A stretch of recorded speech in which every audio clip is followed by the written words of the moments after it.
एबे राज्यर समस्त भत्ता हितार्थी सरकार कले बड़ घोषणा। तेज समस्त भत्ता हितार्थी को मिलवा जाऊँगी 3000 टंका भत्ता राशि। हेले केबेठू मिल आउ लागू हम एने कौन बड़ खबर रही है जाना पूर्व आम चैनल को प्रथम थरक आसते चैनल को सब्सक्राइब करी पाखे आसुवा बेल आइकन को ऑल बटन में सेट करने सहित वीडियो इनफॉर्मेटिव होता निहत भाव वीडियो को लाइक करूँ।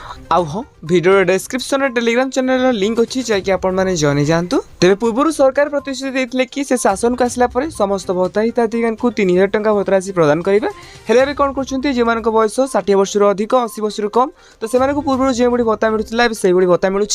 तो जो बयस 80 वर्ष अधिक 80% से भिन्नक्षम अटंती तो से 3500 लेखाएं भत्ता राशि प्रदान करुँच जहां नहीं सारा राज्य में भत्ता हिताधिकारी भत्ता महासंघ तरफ आंदोलन चली तो ये आंदोलन तो कह बंद अच्छी हेले से टार्गेट कर आगू ग्राम पंचायत इलेक्शन रही तो से इलेक्शन में बीजेपी गवर्नमेंट को देखने बोली प्रतिश्रुति देउछन्ति। तेज विशेष सूत्र एपर्यंत जहाँ भी खबर मिलूँ सरकार खूब शीघ्र घोषणा करने जाउछन्ति बा खूब शीघ्र बढ़ाक जाऊँगी समस्त भत्ता हितार्थी भत्ता राशि टंका जहाँकि 3000 टंका से मिल। तेज जुलाई मास सुधा समस्त भत्ता हितार्थी सरकार बड़ घोषणा करने जाउछन्ति। तेज गवर्नमेंट कौन मुहूर्त भी बड़ अनाउंस करें तेज आपने जानापी आम चैनल को सब्सक्राइब करूँ। आउ हाँ ये वीडियो कौन देखते निहत भाव कमेंट बॉक्स में कमेंट करूँ।